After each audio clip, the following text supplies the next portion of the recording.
Hello everyone, ଜୟ ଶ୍ରୀରାମ। ଆସନ୍ତୁ ଆଜି ବୁଲିଯିବା ଆମ ବାଡ଼ିକୁ। କ'ଣ ହେଇଛି ସବୁ ଦେଖିବା।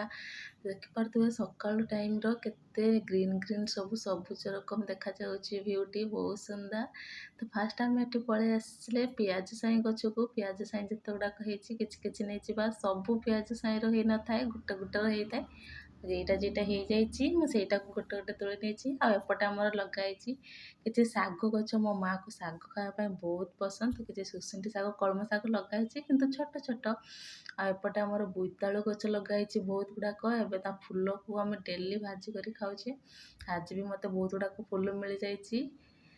ଏଣ୍ଡ ତାପରେ ଆମେ ପଳେଇ ଆସିଛେ। ଏଠି ଦେଖ ବିଲାତି ଗଛ ହେଇଛି କିନ୍ତୁ କଞ୍ଚା ହେଇଛି, କିଛି ସମୟ ପରେ ପାଚିଯିବ। ଆଉ ଏପଟେ ଆମର ହେଇଛି ବାଇଗଣ ଗଛ ଛୋଟ ଛୋଟ। ଆଉ ଏଇଟା ଗୋଟେ ବଡ଼ କଦଳୀ କାନ୍ଧି ପଡ଼ିଛି, ସିଙ୍ଗାପୁରୀ କଦଳୀ।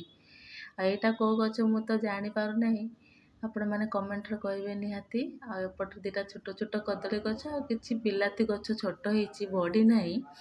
ଆଉ ଏଠି ଆମର ପୁରା ହରା ଭରା ହେଇଛି ଧନିଆ ପତ୍ର, ପୁରା ଦେଶୀ ବାଡ଼ି ଧନିଆ ପତ୍ର ଖାଇବା ବହୁତ ମଜା ଆଉ ବହୁତ ସ୍ୱାଦ ଲାଗେ।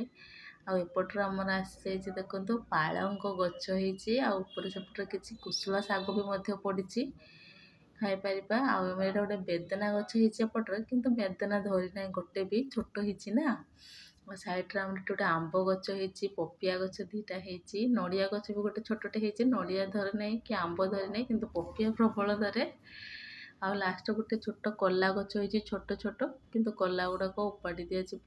ଆଉ ଆମର ଏଠି 3-4ଟା ଫୁଲ ଗଛ ହେଇଛି, ଗେଣ୍ଡୁ ଫୁଲ, ସବୁ ଫୁଲ ଉପୁଡ଼ି ଯାଇଛି। ଆଉ ଗୋଟେ ଡାଲିଆ ଗଛ ହେଇଛି, ଲାଷ୍ଟରେ ଗୋଟେ